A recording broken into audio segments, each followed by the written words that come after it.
to the republic for which it stands, one nation, under God, indivisible, with liberty and justice for all. Guns, self-defense, concealed carry. This is the Patriot Defense Podcast.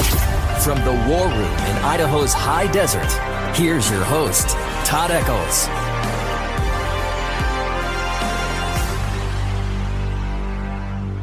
And here we are. Welcome back to the Patriot Defense Podcast. We find ourselves, like usual, tucked away in the war room somewhere in the high desert of southern Idaho. Tonight, we have our podcast like usual. We're going to do something a little bit different, actually. I figured out how to take a phone call. It's been something that I have wanted to do for quite a while. And one of our listeners called, and he's involved in what they call, he puts these on, they're called run-and guns.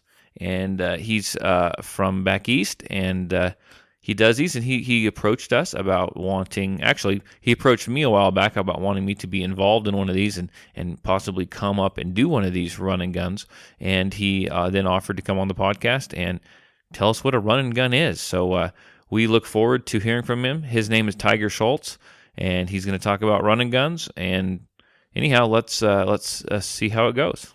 I'm just looking here. Go ahead and say something, Tiger. Check 1, 2. Check. Way better. Yep. Way better. Awesome. Thanks for being patient. I am so new to all this tech stuff. It took me 2 weeks to figure out all I needed was a $14 cable.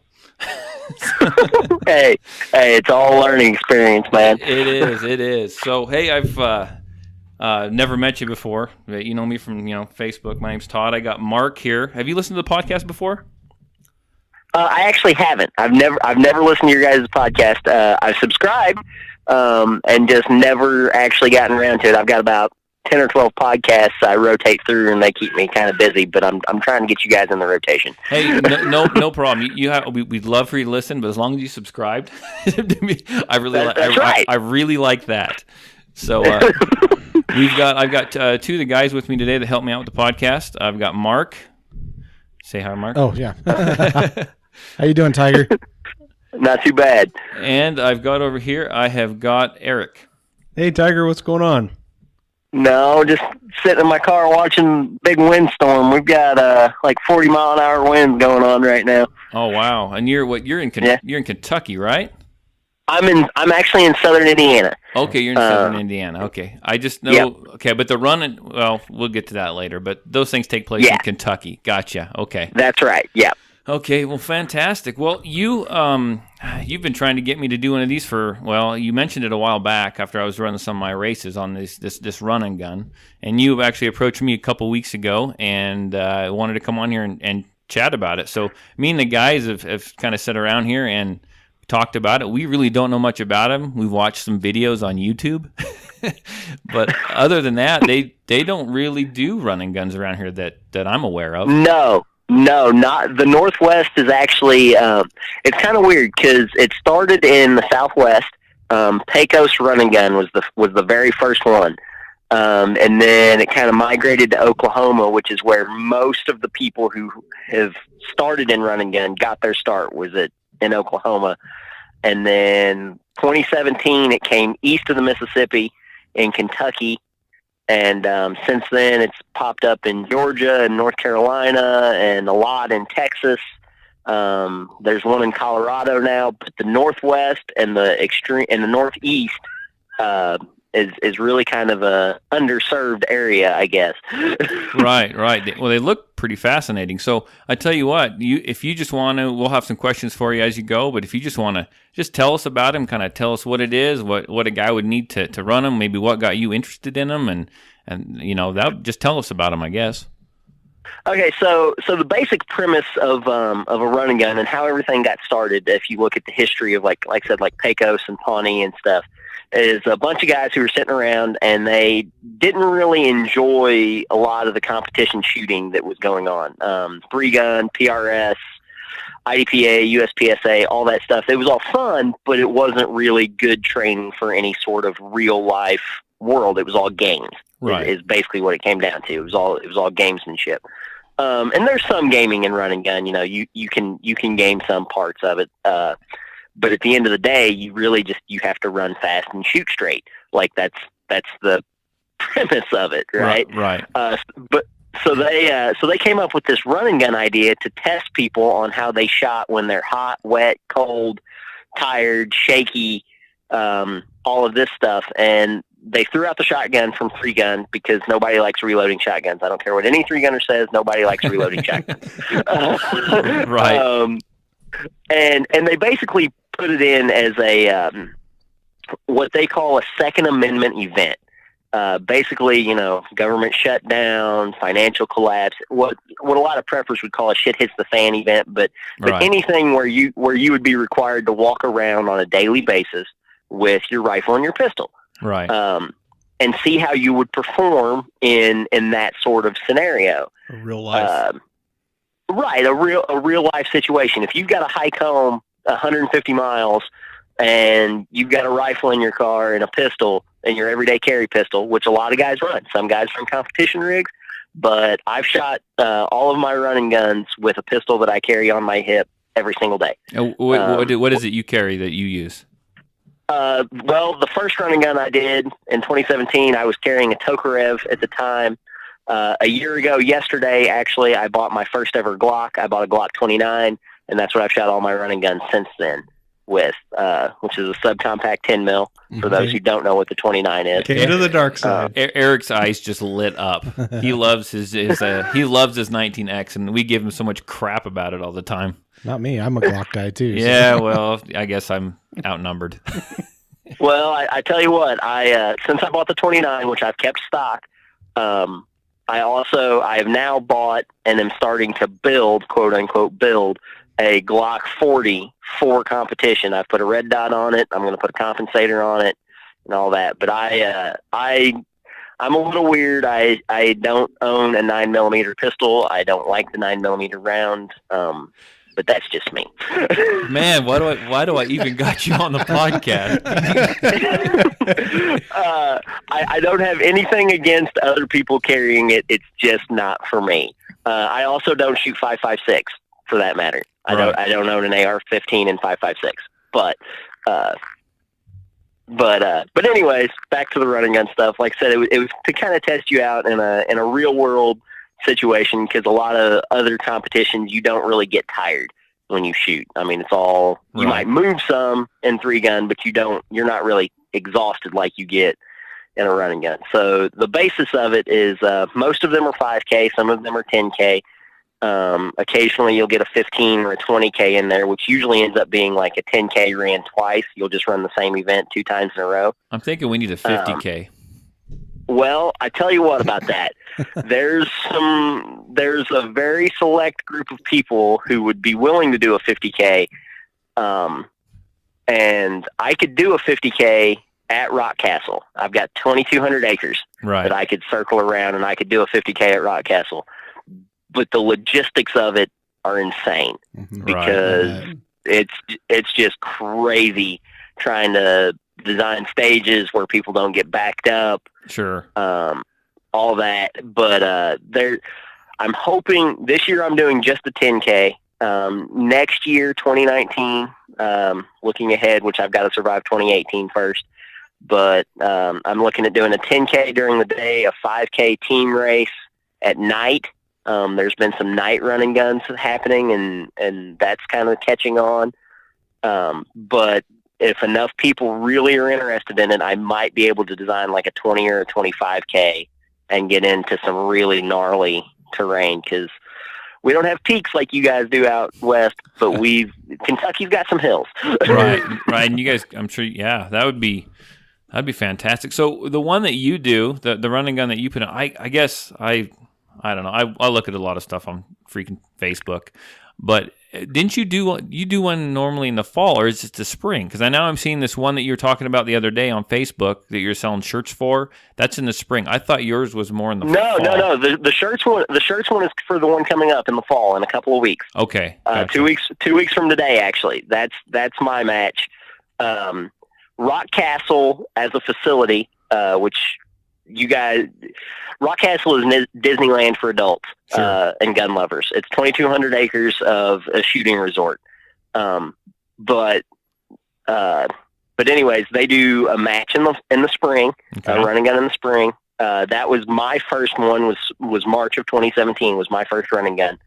And then they do what they call the Legion match, which is a charity match that supports Special Forces Association, where all the proceeds go to Chapter 38 of the Special Forces Association, which specifically supports 5th Group, which is the Legion. Okay. And that's local to us. That's Fort Campbell. So that's where all of that money goes. This past September, we did it. We raised like $12,000 for Special Forces Association. Oh, fantastic. Yeah, it's and that's, to be honest, if I tell people if they're going to do any match, like if they're only going to do one match a year, that's the match to go to, because it's all the stages are based off of actual combat events from the 5th Special Forces Group history. Like this last one we did Bronco Down, which is mildly, loosely based off of a Black Hawk Down type scenario. Oh, cool. Yeah, it was pretty wild. And then we shot out of the back of a mule going down the road at about 10 mile an hour. We had to put 3 shots on each paper target going down the road at 10 mile an hour. Let me tell you something, that's not easy. No, yeah, that's pretty cool. It's not. And then my match in the fall, which last year I did the run through history, but since the Legion match kind of focuses on a lot of the military history stuff, I decided to do zombies this year. Because who doesn't love killing zombies, right? Oh, yeah. That's the way to go. I mean, and we don't just kill zombies. At my match, my Second Amendment event is if all the monsters, ghosts, ghouls, and goblins of the fantasy world and our favorite horror movies were to come to real life. So, like our cave stage, we're going to drive a stake through Dracula's heart, right? Like nice. we shoot in a cave. At Rock Castle. I saw that on that video and it looked really cool. Yeah, it's probably one of the coolest experiences I've ever had with a gun. It's really wild. But so that's, and at my match in particular, since Dracula doesn't need to breathe, we're simulating that he's filled his cave with poison gas. Oh no! So you got to wear a gas mask. I see where this is headed. Oh man! Yeah. You've got to wear a gas mask while you're shooting this. I've got 2 available. If you don't own one, I don't want to make people go out and buy one. And I'm going to sanitize and all that. But a lot of people are carrying their own. And a lot of people have trained shooting with their gas masks, and they're like, wow, that's really hard. Mm-hmm. And it is. It constricts your vision. It constricts your breathing. It's hard. I had to go out and run it was just something local they did here. They did a military battle buddy run thing, and part of it was you had to run with one of those things on uphill for half a mile. Oh my gosh! Oh yeah, it's killer, and people don't horrible. Realize it because they buy one and then they never put it on. Right. I thought I was gonna die. I couldn't breathe. But yeah. So let's see here. What else? Okay, basic equipment to run a run and gun. All you need. Which this is a kind of an appealing factor for a lot of people, is a safe centerfire rifle and a safe centerfire pistol. That's it. That's and easy. A way to carry all of your ammunition. And the willingness to carry it. And the willingness to carry it. Right. We have people, actually the most popular setup for run and gun is either a 14.5 inch with a pinned and welded brake, or a 16-inch AR running a low-power variable optic or a fixed 4-power optic. No other bells and whistles on it, and a Glock 19, a stock Glock 19, is the most common combination on the run and gun course. What's the weirdest thing you've seen? That's me. I carry a lot of weird shit. I ran my first run and gun with a Ruger precision rifle and a Tokarev. Holy cow. Yeah. My second run and gun, I ran my Bullpup AK and that Tokarev again. And then the third run and gun, I did the RPR and the Glock 29. In February, I did one where I carried both the AK and the RPR, and carried my buddy's Walter PPQ. because my Glock was messing up. Right. Right. And then let's see here. In March, I did something really stupid. I carried 7 guns. I like it. I carried an AR-10 that I had finished this build like 3 days before the match. I've seen right? pictures. I've seen pictures of this thing. Yeah. Now it runs great, but then it didn't. Like, I was having all kinds of issues with it, but I thought, you know what? I'm going to try it. Well, stage 1 comes up, and first round, click. Well, I have to mortar it to get the round out. Like, it's stuck. I do that 2 more times, finally get really frustrated with it, literally throw this. And for those who don't know, I've gotten to the point in my life where I buy really high-end guns. Sure. I've learned that you buy once, cry once. So this AR-10, I've probably got, I don't know, $2,600 worth of parts and optics on it, right? Right. I throw it to the ground, screaming in frustration, and I pull my RPR out of the Eberle stock pack that I've got on, and I go to work on this target that's like 7 yards away with this freaking bolt gun, right?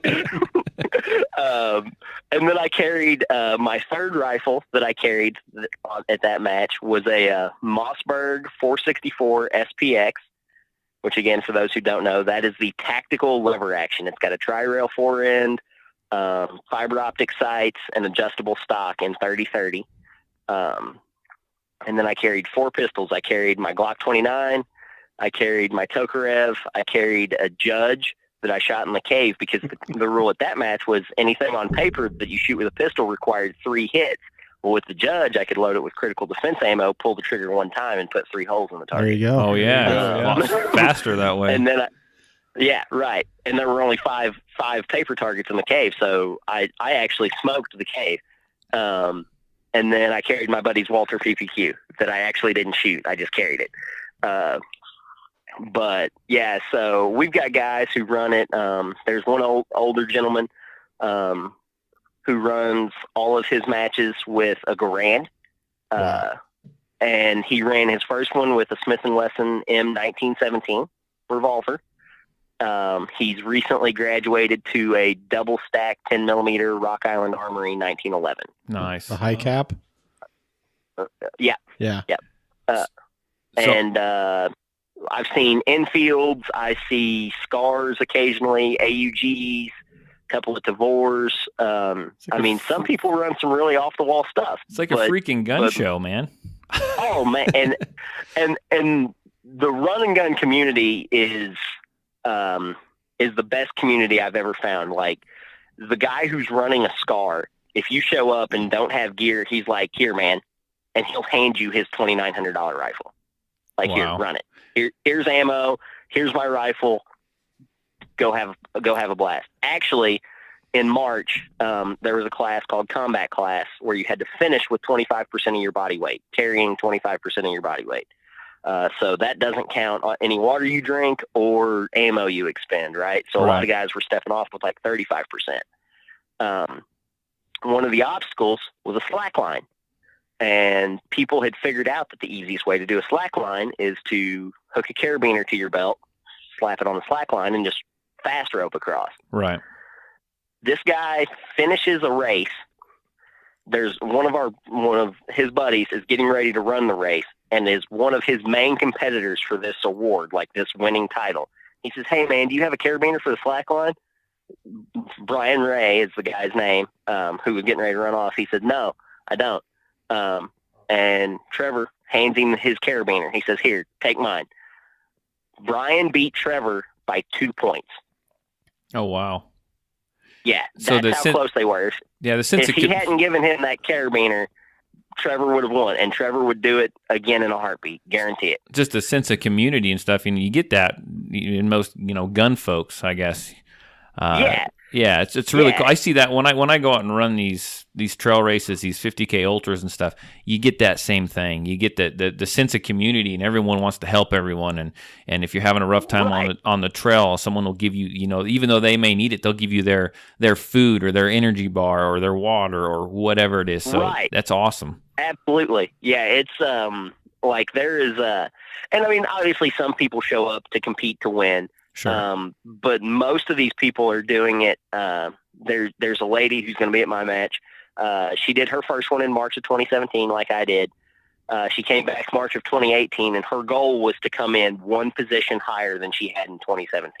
Perfect. That was it. She didn't care what else happened as long as she improved by at least one spot. She ended up doing a lot better. Yeah, she's doing it to compete with herself. Yeah, and that's awesome. Most people. Yeah, right. And it's like a lot of people are using these running guns as excuse, and myself included, to well, she's lost like 30 pounds. Sure. I've heard stories of guys who've lost 50, 60, 70 pounds. People are hitting the range more, training.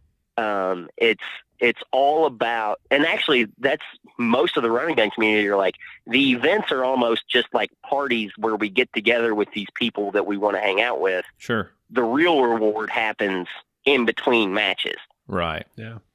So what kind of people do you have, if you don't mind me asking, what kind of people do you have that show? I mean, are they like law enforcement, military? Are they strictly military? I mean, probably anyone can sign up, but I mean, what kind of mix of people and backgrounds are you seeing? I would say that we get about 40% veterans. Is a primary source of our competitors. We get some law enforcement guys.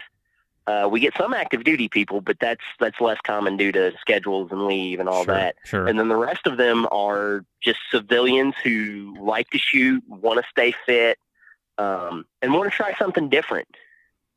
But yeah, I'd say about 40% of our guys are vets. And it's always a little funny because active duty guys will show up. I mean, everybody from Marines to Special Forces guys, Navy SEALs, expecting to just smoke all these civilians, right? Right. And then they get smoked. I mean, yeah. You get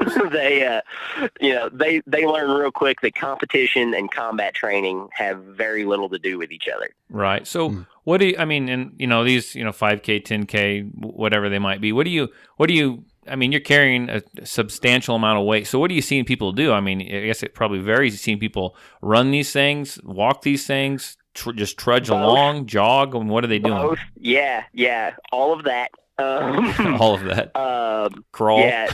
Okay. So I've crawled. Yeah.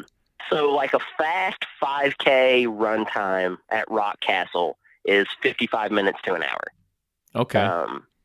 Like that's a speedy run time. Cause you got to think on a 5K with 5 stages. If you say you do fairly well on each stage, you've got at least 6 to 8 minutes on just shoot time. Right. And then the weight you're carrying and the hills that you're doing and the obstacles add time, of course. So it's, I mean, but some guys run it. Most guys do a run walk. Some guys like me, I just walk them. Right. You're essentially doubling. So like if I just go out and run a flat road, I mean, I'm not super fast. I'm doing it at a 5K in about anywhere from 22 to 25 minutes. So you're essentially you're doubling that. Yeah, exactly. Which obviously that's not an exact metric, right, for everybody, but it's a pretty good metric, depending on what class you're doing. Like if you're doing combat class, you're going to slow down even more because you're carrying a lot more weight. My event, the Run for Your Life it's not necessarily a class, but it's a specific award, and it's the Mule Award, and it's the one that I've always competed in, so I'll probably have it at my match forever. And the person who wins the Mule Award is the person who finishes the course carrying the highest percentage of their body weight. Gotcha. In 2017, March 2017, the winner carried 63%. I carried 46% that race. The most I've ever carried was at Heartbreak in February. I carried 67% of my body weight, which was 122 pounds, give or take. That's a lot of weight. I remember doing 10K. TAC PT with our vests and everything. That it whips you. So if I, That's like 35 pounds what I was carrying, and yeah. So if I come do this as I'm shooting, I need to fill my pockets full of rocks so I can keep that weight up. Is that what you're saying? People have done that. A lot of people, Brian Ray, he did a similar class this year at Legion, and he literally just filled the backpack with 5.56 ammo. He carried like 600 rounds of 5.56 ammo. Wow. He's prepared for everything, man.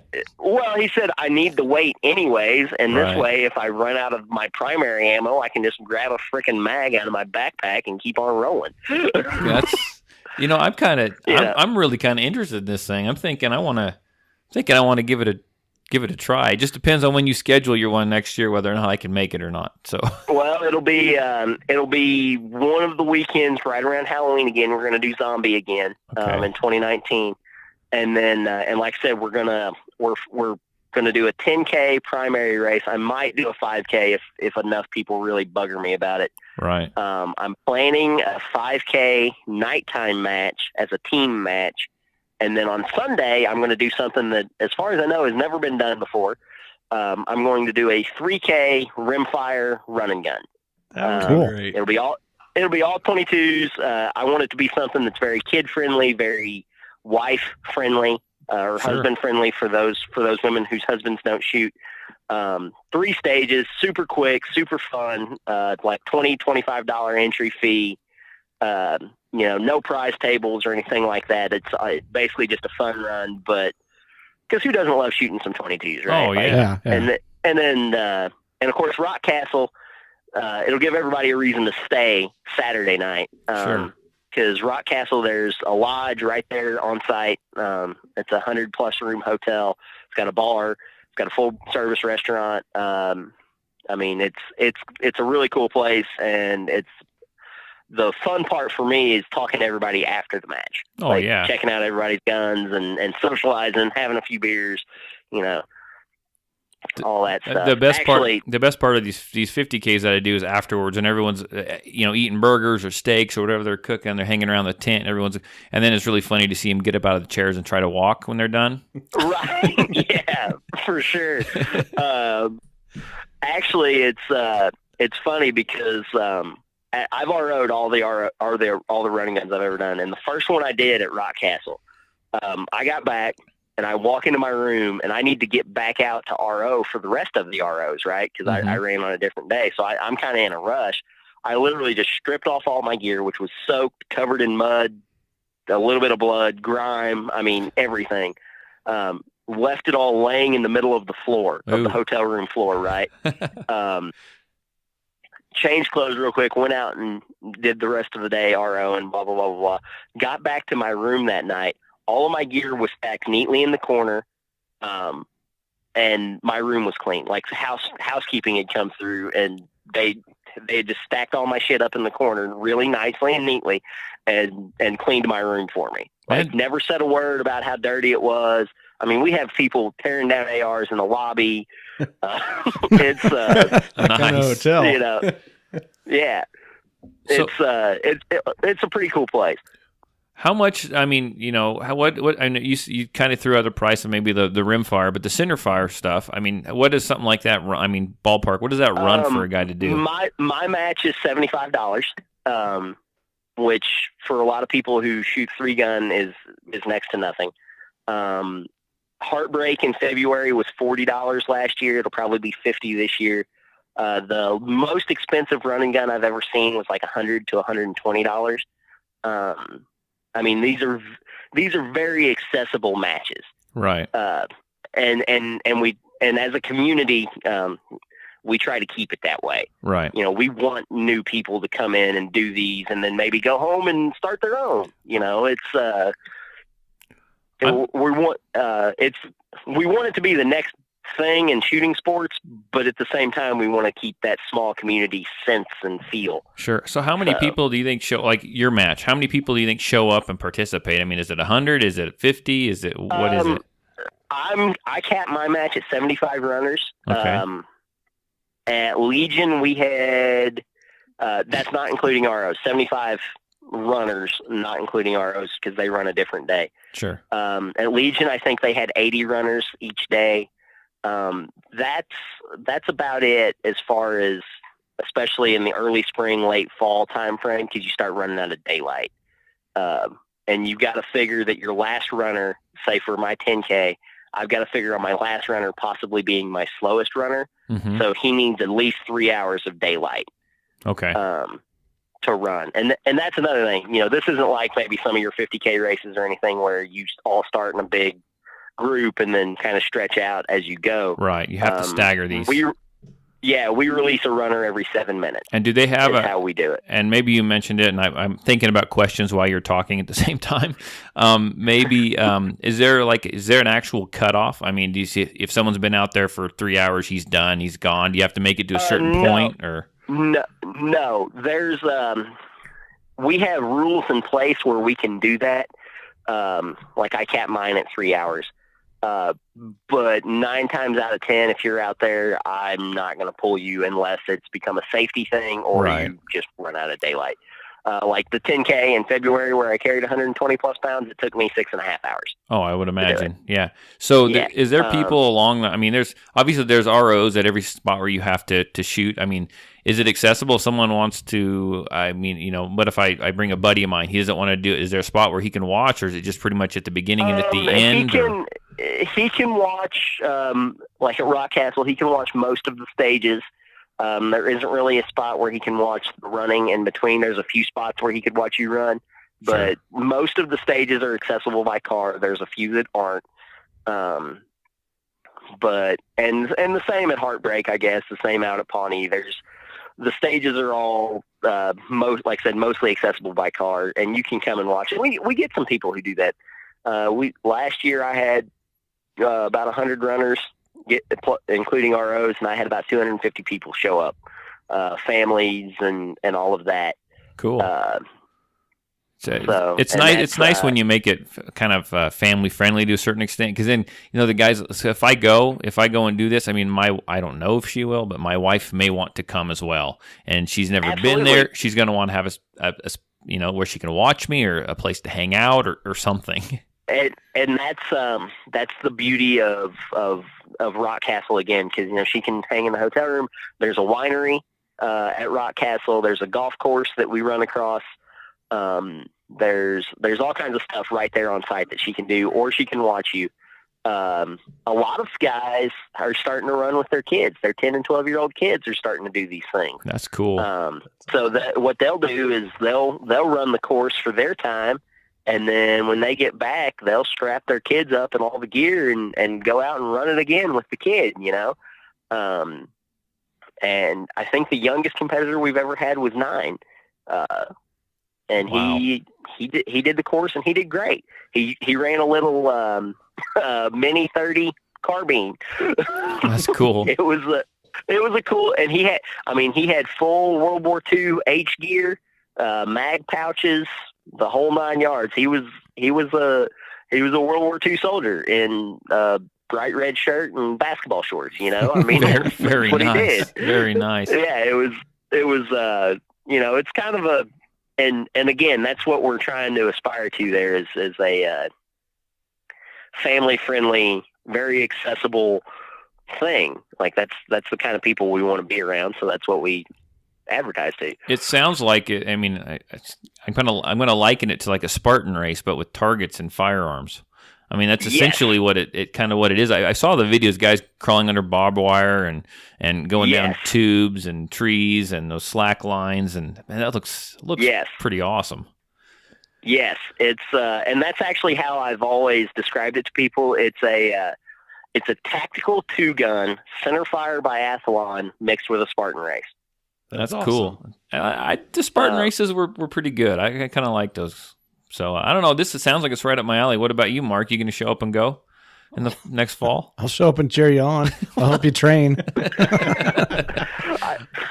I need someone. What about you? Can you show up? The 5K, I could. Yeah, that sounds. You got plenty of time. He says this isn't until like Halloween of next year. Yeah, no, that's right up my alley. And if you show up and don't shoot it, you're going to regret it. Like, you're going to regret not shooting this thing, because my stage designs, not to brag, are freaking awesome. I have a lot of fun designing stages that are going to both frustrate shooters and excite shooters. I'm shooting out of a porta potty this year. My stage 2 is out of a porta potty. Beware of bathrooms is the title for you Zombieland lovers. There you go. Yeah. I've got a 500-yard shot on a Sasquatch target. Like I said, we shoot the cave. My last stage is Save the Cheerleader, Save the World, which has a hostage target in it. So it's the stages, and other match directors even do a better job than me. Like the Legion match, of course, is always awesome because you get a feel for what Green Berets do. The guy who runs the March match, if it wasn't for him, I wouldn't be doing this, and he's far and away a better match director than I am. So if you're doing a zombie theme, so you got, I'm thinking Zombieland here. So you got a little section where I get to like line my magazines up on the table, and I get to drop them while I'm dual wielding and slam the magazines back into them again. No, I don't. But that's a good stage for 2019. I will hook that up for 2019. You hook that up. I'll do everything in my power to show up and that's going to be the only thing I'm going to practice. Well, I tell you what. Here's my So Zombieland, Beware of Bathrooms, is one of my stages. You start in a porta-john, you hit 4 targets from inside the porta-john with your pistol, and then you step out and you hit 6 more. Little 4-inch flippers out to like 20 yards.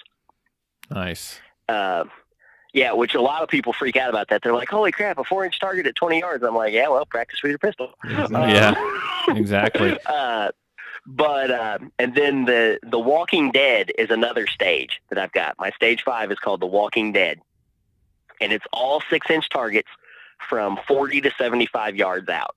Okay. You start with your rifle. If for any reason you have to drop the mag in your rifle, whether it be a reload or a malfunction, you're done with your rifle. You then transition to your pistol. You move up to about a 25 to 40 yard shot. You get 1 pistol reload. Okay. If you manage to run through a mag of rifle ammo and 2 mags of pistol ammo, and you still haven't cleared the course and you have time left on your shot clock, there's going to be a baseball bat that you can pick up and you can run around and tag. Oh, nice. Nice. I've got to do this. Oh man, that's almost worth just blowing through the magazines just to take the baseball bat. Well, out. I've actually had people talk. I've actually had people like, "So I can run a 5-round mag on that, right?" I'm like, "Dude, if you want to run that much, you go right ahead. I don't care." As soon as we get done here, I'm going to get online and start looking up to see what flights are going to cost me out there. I'll go put my vest on and start running. Flying in, the best 2 spots are Nashville or Louisville. They're both about an hour away from Rock Castle, and those are the 2 closest major airports. I'm coming right to your house, buddy. Well, I'm kidding. Well, I'm kidding. I tell you what, you fly right into my house, and you might be able to land a plane here. I might have 200 yards open field. You got that nice new house. I've seen it on Facebook. That's right. But yeah, that's those are the 2 closest major airports to Rock Castle, is Nashville and Louisville, and it's a good time. And of course, something that a lot of people want to hear about, prize tables do happen at Run and Guns. We are lucky enough that we're different enough that sponsors like giving us stuff to give away to people. Right. Like the Mule Award, Thunder Beast Arms sent me a couple of free suppressor certs. The Mule wins one. One's going on my random draw prize table. My prize tables are random draw, always. I don't care if you come in dead last or second place. You get the same chance to walk the prize table first. I like that. Because, again, it's all about competing with yourself, and I don't want it to become a big gamer fest. So the winner gets a free barrel. I don't know if you guys have heard of Teledyne Tech or Dracos straight jacket barrels. That's what the winner gets. And then my top lady shooter which I call the Valkyrie Award because Top Lady Shooter is very generic, and I don't like that. Right. She's getting a 50% off of a Night Force NX8 1-8. Oh, cool. And then beyond that, Phoenix Ammunition sending me a bunch of stuff. Of course, like I said, Thunder Beast sent me some suppressor certs, both free and half off. Let's see here, who else? Vortex is sending me a bunch of stuff. I've got 2 target companies that are sending me stuff. Actually, a lot of the targets that you shoot on the course are going to go on the prize table. So this 36-inch tall Sasquatch AR 500 target weighs like 54 pounds. You can take that home if you pick it up off the prize table. How the hell am I getting that on the plane? We'll figure out a way. Well, Don't worry about it. That's another thing. Walter is sending me a PPQ for a side match raffle. I'm gonna have a little pistol course for a side match. $10 to enter that. You get a raffle ticket with it, and we're raffling off a Walter pistol. Wallow Tactical. That's something you might be interested in, Todd. Have you ever heard of them? I don't think I have. They are a shoe company primarily geared towards trail running. Oh, wow. I like it already. They are giving away they've got a free cert for a free pair of trail shoes and a free pair of boots. And then they gave me a discount code that I'm going to hand out to everybody for 30% off of any of their gear through the end of the year. Cool. If you come to my match. Let's see here. Seekins Precision is sending me a bunch of scratcher cards, so 20 to 40% off on that. Smoke Composites sent me some AR furniture, and they're giving 20% off to anybody who has the discount code from my match. And I'm getting pretty excited about this. Gadsden Dynamics. I don't know if you guys have heard of them. They're a prepared civilian company. They do chest rigs and battle belts. Oh, cool. They're sending me some stuff. Let's see here. Like I said, MOA targets, bluegrass targets. I'm trying to think. I've got a bunch of them. Well, you've got them listed. I mean, where can someone go? You got a website, you got a Facebook page. Where can someone go and check this out? I got a Facebook page. Okay. I got a Facebook page. If you get on Facebook and Google search for Run for Your Life Zombie 10K. Okay. I'm the only page that pops up. Cool. And Rock Castle has a Facebook page too, don't they? They do. Rock Castle has a Facebook page. They also have a website. And they're some of the coolest people ever. You call down there and talk to them. And of course they have competitions year round. This weekend was Blue Ridge Mountain 3-gun. They have the Pro-Am in 3-gun every year. They've got several major PRS matches they do. Like I went to the Pro-Am this year and met Chris Chang from Top Shot. Oh, wow. And Jerry Mitchellek was there. He put on a seminar. He put on a free seminar at Pro-Am. It's just a cool, and at any given time, Rock Castle is talking about, I don't know if you guys have heard of Lanny Barnes, Lanny and Tracy Barnes, the Olympian biathletes. Yeah. Lanny, if she tags out on elk this year, which she's naturally going to do, she's coming. She's coming to my match. She's gonna do her first running gun at Rock Castle this year because they actually grew up in the same town as Nick and Nate Noble, who own Rock Castle. So they're good friends, and she's really wanting to get into it. It's a pretty natural progression from biathlons to running guns. Sure. So. Well, if someone wants to sign up for one of these, they just go to your Facebook page, they get a hold of you, they get a hold of Rock Castle. They go to my Facebook page, and my registration link's right there at the top in the About section. You register through Practice Score, you pay through Practice Score, and then I approve you, all that. And if anybody has any questions, I'm the only Tiger Schultz on Facebook that's a person. There's like 7 other ones that are cats, but I'm the only human. You guys are anybody is welcome to search for me, contact me, anything like that. I will answer any questions that anybody might have about it. But most information is on the page. And if you want to ask a question on the page, please do, because if you have a question, there's a good chance that somebody else does too. Right. And there's a lot of knowledge out there that the people who are better than me. Right. I can answer any event-specific stuff, but when it comes to, what gear should I carry or anything like that, talk to everybody. And don't be surprised if you run something in your first running gun that you absolutely hate. I was planning on running a high. I was planning on running a high point and a Mosin Nagant. Well, I've seen it. One guy ran a high point, and not the Nagant. He ran a what did he run? It was a K98. Really? He ran a high point and a K98.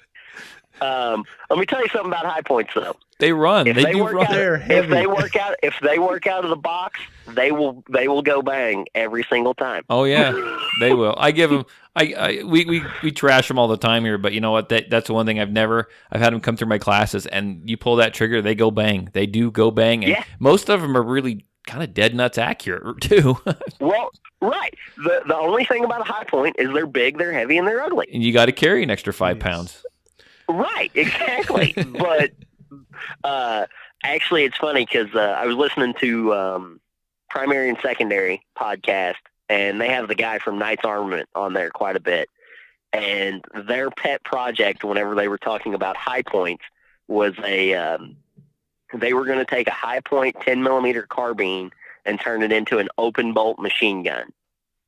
That would be cool. That's their goal, is to turn this, $300 PCC into an open bolt full auto weapon. And then they'll probably do it. It'll probably run great. Oh, that'd be sweet. Well, I'm looking forward to this, and Eric's looking like I would, if you're going to go back there. I'm really thinking about it. And there's another guy over here that does this. What is it? The USPSA or whatever they call it. He does that as a friend of mine. His name's Norm, and he already pretty much told me, find out when it is and count me in. So yeah. I mean, and we'd be thrilled to have you guys. I know a guy who flies in from Washington a couple times a year to do these. And the nice thing about Rock Castle is it is an FFL. So if you want to not fly with your guns, you can ship your guns directly to the lodge. That would be so much easier. And they will keep them they've got a safe there. You call them ahead of time, say, hey, I'm going to ship my gun to you. And it's just easier. You're right. It's just easier, versus flying with them. And they're totally cool. I actually have a lot of stuff shipped there, right around match time, because I don't want to be waiting for it at my house before I go down there. Sure. So yeah, I tell you what, when you find that date out, I'm sure you get through this next one, and when you figure that date out, let me know. I've got 250Ks I'm running in the spring, and then I want to there's a 14-mile trail run I'm going to do in August, and then I might try to fit in a 50-mile mid-October, and then I could probably fit this in toward the end of October if I play my cards. These guys are rolling their eyes. It'll probably be the first weekend after Halloween weekend. Okay. If Halloween happens to fall on a Saturday, which I don't think it does next year, it won't be that Saturday. It'll be the weekend after, because I have kids and I'm not going to give up Halloween with my family to go do a running gun. So, so the running gun, it's going to take one day. So should a guy plan on, not counting travel time, should a guy plan on like 2 days down there? I mean, does it all just take place on one day and it's over? I mean, what happens? Next year it'll be over 2 days. It'll be a Saturday, Sunday if you do the rimfire. Most people, if you're traveling from a long distance like you guys are, would fly in on Friday, get settled in the rooms, all that, stay Friday night, shoot Saturday, stay Saturday night, and then leave Sunday afternoon sometime. Okay, gotcha. Okay. But I mean, and if you guys want to stick around and shoot and do Rock Castle will let you, as long as you're paying, they'll let you stay there for a week. Oh yeah, I'm sure. See how much money my wife gives me. Well, right. But they, it's, and they do a lot. Like I said, they do a lot of cool shit. Or if you want to travel around and figure stuff out, like I said, you guys are welcome to come up to my place, and we'll do some shooting and some horseback riding and some beer drinking up here. I don't care. Sign me up. So Eric's on his way already, I think. So well, Just be shooting off the back of the horses. There we go. Oh, there you go. Well, funny story. Legion match a couple months ago. They had a stage based off of the Horse Soldiers. I'm sure you've seen 12 Strong, the movie 12 Strong, or the book The Horse Soldiers. And there was a wooden horse, and we mounted up and fired right off of it out to 300 yards. Wow. Yep. And this is awesome. So one more question for you. I mean, I'd imagine it's a lot cooler, but weather about the time you do this match. What's the weather like up there? I mean, it's probably not 100 degrees, but is it like snowy, rainy? I mean, what should a guy expect? I wish I could give you a good answer on that. Well, typically, what is it supposed to be? Just typical fall, or? It's supposed to be typical fall. Late or early November, late October is a really pretty time in Southern Kentucky. It's actually peak leaf season in Southern Kentucky. Usually highs in the 60s, lows in the 40s, upper 30s maybe. But I've had, like a few years ago, first week of November, we had 1.5 feet of snow on the ground, and it was 25 degrees outside. Cool. Last year, first weekend in November, it was 75 degrees and sunny all week. So just come prepared for anything. Welcome to the Midwest, guys. Well, it's kind of like I actually lived 6 years in Kansas, so I kind of understand where it could be, 80 degrees on Thanksgiving and 4 inches of snow the next year, Yeah, well, it's actually here in southern Indiana let's see here, Tuesday it was 80 degrees, and Thursday night it was 37. Yeah, we've been down. I think we've been in the what have we been? We've been 26 degrees already, but like today was probably almost 70. So it's kind of weird. It's funny because everybody, you see it on Facebook, everybody's like, only in Colorado does it do this, or only in Alaska, or only in Indiana, but it's everywhere. It's everywhere. It's just everywhere. Weather is weird, and it never does what it's supposed to. But that's another thing about running guns, though. Rain or shine, it doesn't matter. I don't care. It's a real life, actually, man. at the Legion match, RO day, the day that I ran, it was 97 degrees with 80% humidity, which sucked real bad. If you're not used to humidity, that really sucks. It does. Yeah, it sucked real bad. And then on Sunday, the 10K day, it was in the 60s or 70s, but it rained like 5.5 inches that day. Gotta love it. That reminds me of Kansas, man. It's like 6 inches of rain overnight. People were slowing down and like not shooting the 300-yard target because they just couldn't see it. I mean, it was raining that hard, and like the first stage at Legion was you slid down the tube and you were in these mud pits, and on Sunday they were actual water holes, and like one of my buddies, he landed on his ass in the mud pit, which was like 3.5 feet deep, and he went completely underwater, everything except his rifle. He held his rifle up out of the water, and so all of his mags, his pistol, everything was was soaked completely. I was just thinking, and it didn't get any better. my LaRue is way too clean. I think it's time to put it through a test. That's right. And we will do that. My match this year, you're guaranteed to get muddy because those same mud pits, rain or shine, you're going to have mud in them because I've got a water truck going to be there. So what kind of mud? What kind of mud do you guys have now? Is it that clumpy stuff? That clay. It's clay. Yeah. So if you're running in the mud, you got like an extra 5 pounds per boot. Yeah, and it's sandy clay too. So when it gets into your rifle, it's real good stuff. It really helps your rifle function. Let me tell you. I'm gonna have to clean. I'm gonna have to clean all my shit when I'm done. I don't clean guns. I think I'm gonna be forced to. Dang. Well, and that's actually that little bullpup AK. So Heartbreak, they had a obstacle course, an actual no shit obstacle course that you went over. You actually ended up doing it twice, which they didn't tell people until day of, which was kind of a kick in the chest whenever you saw it the second time. But the last obstacle on it was a 14-foot wall that you had to go over, right? Nice. And it was a ladder type wall, so I mean, it's not like you had to jump up and grab a hold and all that. But here I am with this 120 some odd pounds on my back. So I get to the top, right? yeah. Let me tell you something. Did it twice. Not fun. Gravity, get to the man. top, and there's no safe way for me to like transition over the top of this, because the second rung down is just far enough that I can't like straddle the top, right, and have my foot on either side of it.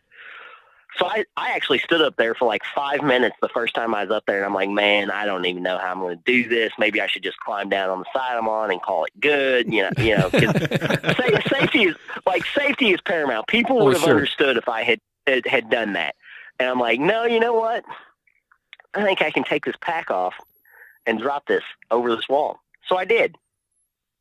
Okay. Keep in mind that I've got my Ruger precision rifle in this pack with all of its upgrades and everything. I mean, we're looking at probably, well, I've got it listed on my insurance in multiple thousands of dollars. Right? Oh yeah, I bet. I mean, and got a SIG Tango 6 on top of it that was brand new at the time. And I'm sitting there thinking, man, well, you know, everything on this gun is lifetime guaranteed, right? Like it's 100%, no questions asked, guaranteed.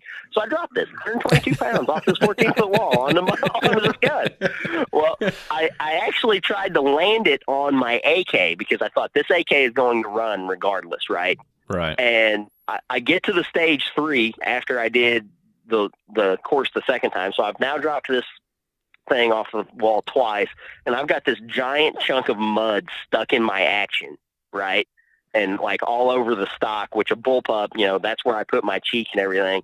And at this point, I've done like 3 miles, 4 miles, whatever it is, and I'm just smoked. And the RO was like, you might want to wipe that off. And I'm like, no, I don't even care. It'll be fine.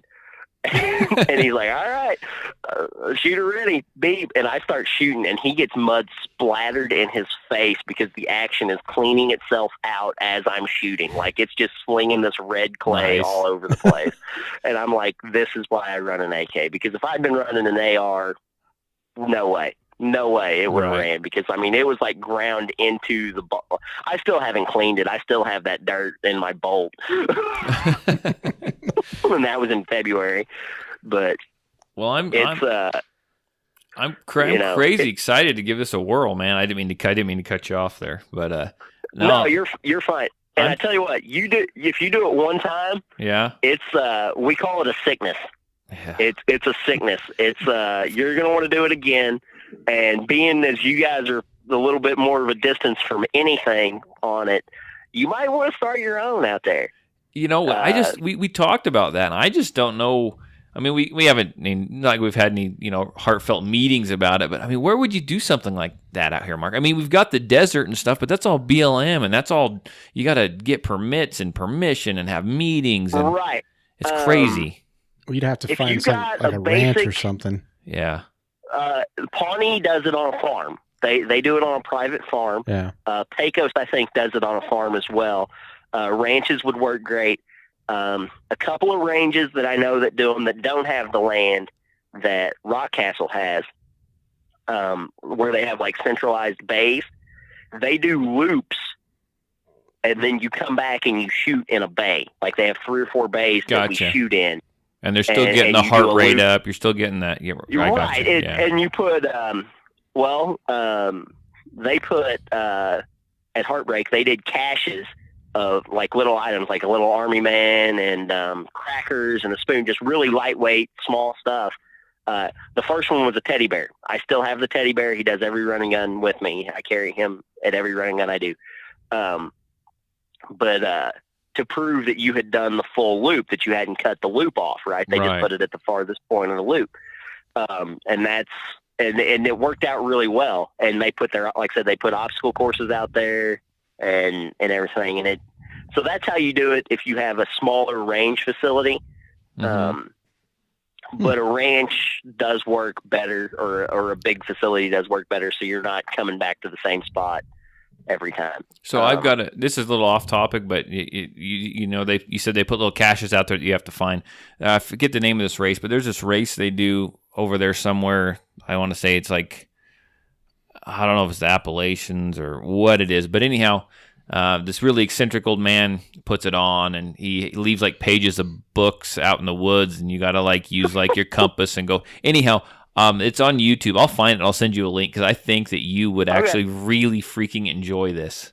That'd be great. It's insane. It has nothing to do with guns, but they like go underneath this old prison, and I mean these people run like. They're running for like hours and hours and hours, and like a normal, I forget what the mileage is, but the normal length, they keep having to make these loops. You make like 4 of these loops, and people are usually wore out, and they haven't eaten, and they're wandering, and they have to go find them, and they call that if you make it to that point, that's called the fun run, and you actually haven't finished it yet. It's insane. So I'll find that video. It's kind of off topic, but I think you might enjoy that video. I'll try to find that and send that to you. But absolutely. Other than that, my 2 cohorts over here, they've been pretty quiet the whole thing. You guys got any questions? Yeah, what do you guys think? What do you think? Give me what you're going through your minds here. I just was wondering, like you said, like on a 5K, there's like 5 stages. How much of that is pistol and how much of that is rifle? That varies by competition. Pawnee does lower round count stuff. My round count for my 10K, I've got 9 stages on my 10K, which, as far as I know, is the most that I've ever seen at a run and gun. If you run my course clean, it's 82 rifle and 60 pistol. Some of the stages are both rifle and pistol, but like my stage 1 is a plate rack that you do with a pistol, right? It's at 15 yards. It's a standard plate rack. You have to do a clean run. If you knock down 5 targets and you miss that last one, you've got to hit an 8-inch target at 20 yards. And while you're hitting that 8-inch target, the RO is going to reset your plate rack. So you've got 6 more hits you've got to make. Oh, gotcha. So you tell them how much they need to complete it clean, but you can carry whatever you want. You carry whatever you want. Normally people, what we recommend is at least double. Right. If you're really, really confident in your shooting, 1.5. Because I've seen people say, "Man, I'm not going to miss," and they run out of ammo.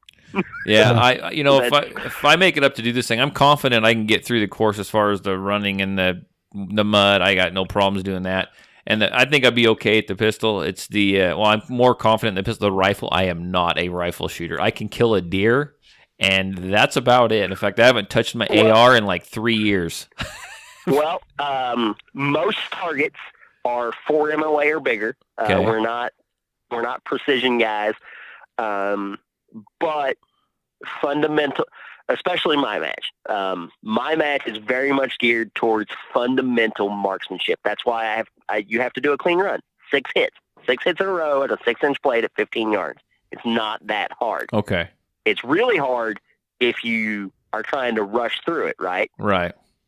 Which a lot of competition shooters, they count on being able to come back and make up hits. That's not the case here. Like the 500-yard rifle target, it's 36 inches tall and 24 inches wide and shaped like Sasquatch. It's not a small target that you're shooting at.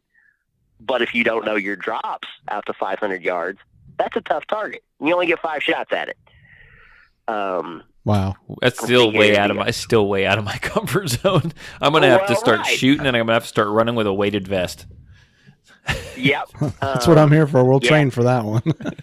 And a good, if you guys can't run like with your gun, and I highly recommend that you do if you can. If you have a spot where you can run with your rifle, do it because they suck to run with. I'm gonna run down the local bike trail with that sucker on right along the canyon rim. Of course, I hike, but I actually did a lot of training hikes with a full pack and that RPR sticking up out of it at a local park that was right next to a school. And I'm sure I got called. I got so many calls on me, but they never bothered me because I wasn't bothering anybody. But a good analog, if you can't run with your rifle, is to carry a 10-pound sledgehammer. Sure. Yeah. it's similar size and weight and everything. It doesn't have all the bits and pieces sticking off of it, but I see Todd spending some money in the real near future, man. I gotta gear up for this thing. So, well, but that's the thing is you don't. Your basic AR, right, or whatever AR you have, you can run it. If it's reliable, it'll work. But Tiger, I want to spend some money. Well, you know what? You know what you need? You need let's see here, a Nighthawk Customs 1911 to run this. Oh, God. You don't listen to any of our podcasts. I could totally tell. No, I don't. I just picked the most expensive pistol I can think of. Yeah. And a Desert Tech MDR. You need a Desert Tech MDR to run this. Woo! Well, I get some tax write-offs here, it sounds like. So, that's right. What about you? You got any questions, Eric? I think it's a great event, and I like do the proceeds go like for most of them to, some sort of a charity or? No, most of them are private events, just like any 3-gun match or anything like that. My specific match, $5 for every competitor, does go to Mission 22. Awesome. That's just because I really like what Mission 22 is doing. And I try to support them every chance I get, and Rock Castle is really on board with that. But I don't actually make any money off of me personally, I don't make any money off the entry fees. Anything I profit off of is t-shirt sales and side match. Rock Castle gets the rest because they have the insurance, and I'm basically renting out an entire 2,200 acre facility for a weekend. So I call it a win.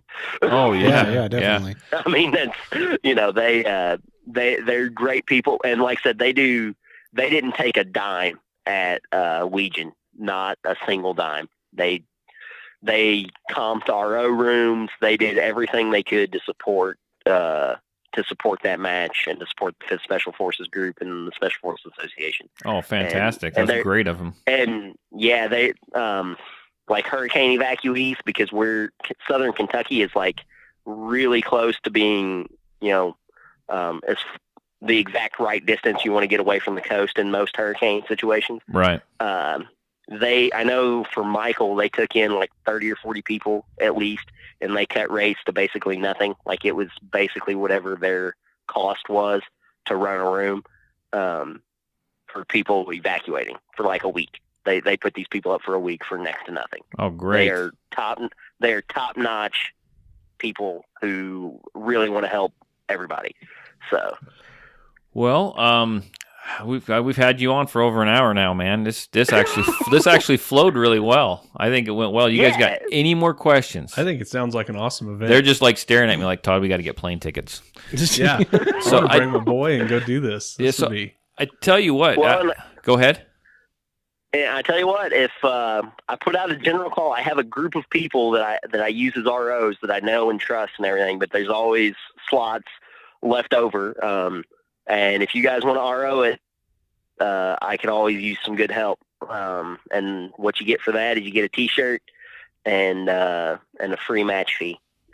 Okay, well, hey, that's cool. It's and you get to hang out with the ROs, which is what, like I said, I've RO'd every match I've ever been to, and especially if you're thinking that you might go back and run your own, I highly recommend ROing it, because then you get some behind the scenes, because there's a lot that goes on logistically that a competitor just doesn't see. Oh, I would imagine. I mean, it's kind of probably a logistical nightmare to a certain extent. It is. I mean, everything from marking the course to building the stages to running the stages. And it's always funny because I get competitors come up to me and they're like, man, next year you should do this. And it's insert really awesome and complicated idea. Yeah, exactly. And I'm like, yeah, that's great. You gonna pay for it? So I'll feel extra special when I see my little spot in there next year when I get to slam the mags into my handguns. That's actually a really easy idea. So I could get behind that and be like, okay, you have to stage your mags, and then I'm gonna make sure I'm running handguns with some flared mag wells on that baby. That's right. That's right. There's always a little bit of specialized gear that people that each match requires you to carry. This year, mine this year, I've got a tomahawk throw. I'm providing 2. That's cool. But if you want to carry your own, if you want to carry your own, you're welcome to carry it, but you got to carry it the whole 10K. Next year I'm bringing some nunchucks. We'll figure something out. I could get behind some nunchucks. I mean, I don't know. We'll think of something, dude. I'm Where's always Todd? open to stage ideas. Where's Todd at? How come he hasn't finished it? He knocked himself out on the course with his nunchucks. Another cool little blurb. Legion. Their thing is that Green Berets are thinkers as well as fighters, right? Like they're smart guys. Right. They had a little gnome on the side of the course, a little trail gnome, that if you were paying attention to hat color, jacket color, different things like that, stage 7, it told you where the high value target was. And they had 2 bays that were completely empty. Oh, wow. Like it was if you weren't paying attention to that gnome, you didn't know how to shoot stage 7. Yeah, so I mean, you're trying to do that. You're trying to breathe. You're trying, if you're packing all that stuff, you're tired. You're trying to focus on targets, and then to notice that, that's a lot going on. Right, and it is, but it's something that it's situational awareness. Oh yeah, no, exactly. It definitely is. That's exactly what it is. It was a fun little test for sure, and it wasn't that complicated at all. And that's really where a lot of people get surprised. Is the simplest stuff gets really hard when you're tired. Oh, it gets really hard when you're tired. I go do CrossFit and they make me count and add up my score and my rounds. I'm like, screw you. Oh yeah, I freaking showed up there on the board. They just write Todd showed up because that's. Well, there's a match. I think Pawnee last year had them do. What was it? They had targets numbered 1 through 9, and you had to shoot 2 targets that added up to 12. Gotcha. Oh wow. And then the next the next array, you had to shoot 2 targets that added up to like 13 or 14 or something like that. But you couldn't shoot the same 2 numbers that you'd shot on the first array. Mm-hmm. Oh my god! So that's kind of an IQ thing then. It was all really simple, basic math. But I man, barely figure that out when you're tired. I barely graduated high school. I'm screwed. Well, and I'm doing something a little similar this year. I have a stage called Inconceivable from The Princess Bride. Yeah, I got it. And yeah, so there's going to be 5 ROUSs from 5 yards to 40 yards. Okay, 12-inch targets, and they're all going to be painted a certain color. Or they may just have a little sticker beside them or a little panel beside them that's painted a certain color. You have to shoot 3 of them. Okay, there's a VTAC board with the ports painted, and there's going to be 3 50-yard rifle targets. You have to hit all 3 rifle targets from each of the 3 ports matching up to the color. So if you want to shoot that 40-yard target, that's fine. That's going to be your easiest rifle shot. But if you don't think you can hit that and you want to shoot the 5, the 10, and the 12 or whatever, well, that's the 2 bottom ports and one of the middle crooked ones on the VTAC. Mm-hmm. Like it's strategy is important here. Like you need to decide whether or not you're a pistol shooter or a rifle shooter. So here's what we're gonna do, guys. What we're gonna do is we're gonna pick a day. We're gonna come over here. We're gonna run about a half a mile to a mile. We're gonna do a bunch of burpees. We're gonna do a little kettlebell work. I'm gonna have you do a algebra equation, and then we'll start shooting. We'll throw on ghillie suits, do a sniper training. stalk, and you have to fire without being seen. Oh man, yeah, it's gonna be a busy winter around here, Tiger. That's good. That's good. That's the whole point, is to get people training. I tell you what's another good training mechanism: fill a couple of ammo cans full of sand and do wind sprints, and then pick up your gun and shoot. Oh yeah. There you go. I'm serious. I mean, it's like CrossFit with a gun. I mean, that's essentially what it is. It is. And something that you may want to think about that I hadn't thought about until I heard Brian talk about it. This is not a single long run that you're doing. It's more of a short run between stages. Right. So sprinting is more important than the long-term endurance. Like you want to do a few long-term runs in your training for sure. Sure. But being able to do short bursts and managing your heart rate, Getting your cardio up and being able to control it. Yeah. Is managing your heart rate. A lot of guys, even the really fast runners, will stop about 100 yards out from a stage, prep their gear for about 3 seconds, get their rifles slung how they want it, all that, and then they will walk that 100 yards to the stage to start calming their heart rate down. Mm-hmm. There you go. I'm just going in full bore. It won't make any difference for me. Well, right. Like for me, it doesn't matter. Like if my heart rate's, I'm smoked anyways. Like I get 100 yards down the trail and I'm breathing heavy and I'm wanting to throw up and thinking, why in the hell did I do this to myself? And the goal with any running gun is to finish and go, that was terrible and that sucked. And when can I do this again? I'm going to be that guy. I'm going to be that guy you pass on the side of the trail that's making himself an MRE. Oh yeah, I've done it. I mean, I carried a cast iron skillet and some bacon at one. I mean, it's a real thing. I am following you. Where's Tiger? Smell for the bacon. Yeah. That's right. He's lubing his gun up, his freaking AK with some bacon grease. That's right. I've done that. The AK loves the bacon grease. Actually, it likes the higher temp stuff. But there's actually a group of guys and one girl who shoot FALs almost exclusively at these things. And they call themselves the Fellowship of the Foul, and they got a little patch that with the Fellowship of the Ring silhouette on it and all that. And I met them at my first running gun, and they kind of adopted me as their weird little brother, which I own a foul, but I actually own the world's ugliest foul, believe it or not. And they have dubbed me, like they all have characters from the Lord of the Rings that they represent, right? And they have dubbed me Samwise Gamgee because I've carried this frickin' pack with a cast iron skillet on the side of it a couple of times. Like they took a picture. I mean, it's a lot of fun. But they're a great group of dudes. And then, like I said, the one female, she's probably the biggest badass. One of the biggest badasses I know. She routinely beats people running a grand. Wow. Actually, last year she ran my match twice. She ran my 6K that was more like an 8K twice in the same day.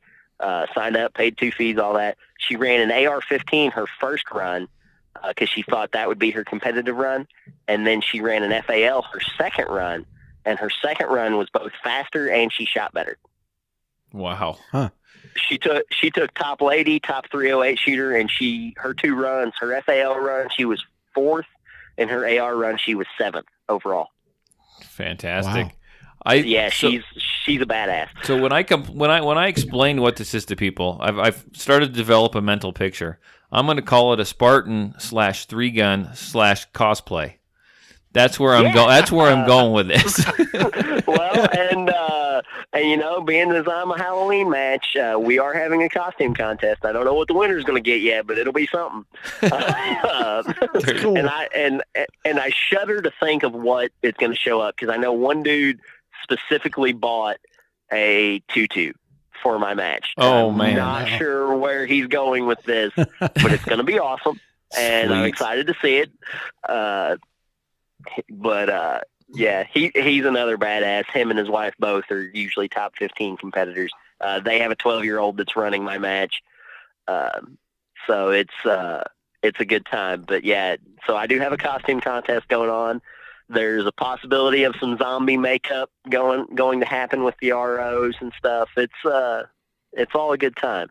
I look forward to it. But hey, I really appreciate you being able to get together with us and tell us all about this. This is better than I even thought it would be. This is fantastic. Yeah. This has been great. I'm glad that we got to hook up. Whenever you get this posted or whatever, send me the link and I'll post it up to both. I got a couple of Facebook pages and the Foul Files I post everything up to.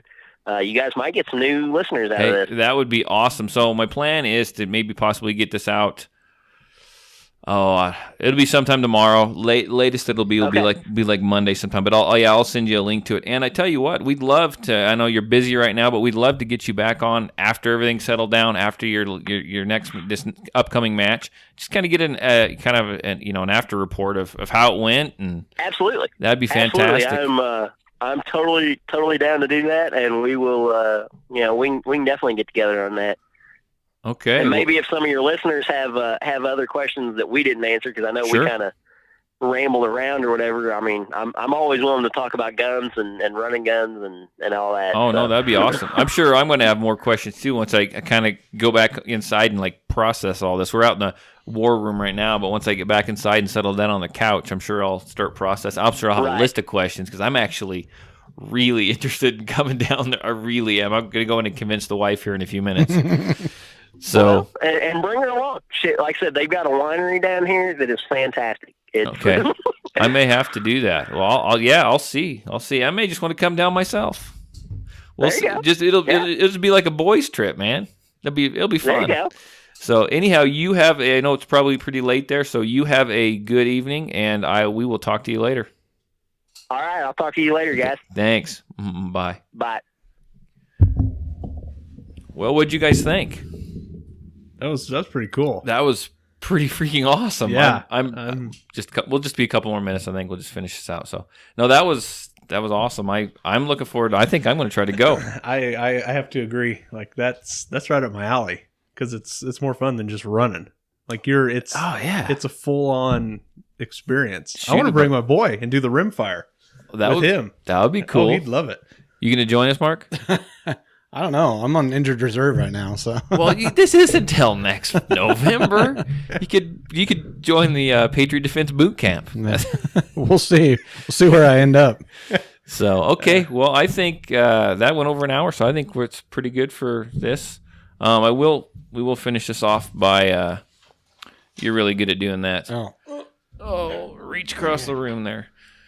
So for if you have any questions on what just transpired. We still aren't sure what just transpired. So, stuff worked out well.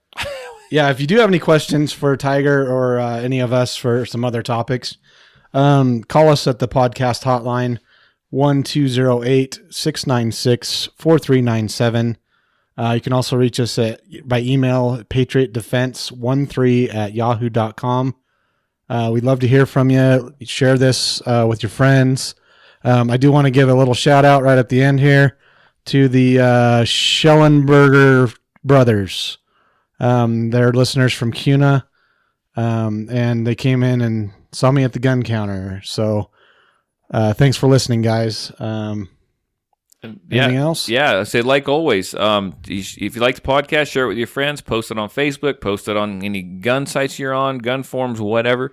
Get the word out. Have your friends, listen, subscribe. If you want to leave a rating and review on iTunes or whatever podcast app that you listen to, if you can, leave a review. That only helps the show and helps keep on going. And now that we've figured out this new fancy technology of the almighty cell phone, hopefully we can start do some different interviews and stuff. They don't even realize how difficult this was for me. But you got any last words over there, Eric? We don't discriminate against 1911s or Glocks. I guess not, because we let you come in tonight, right? Okay. I don't have a 1911.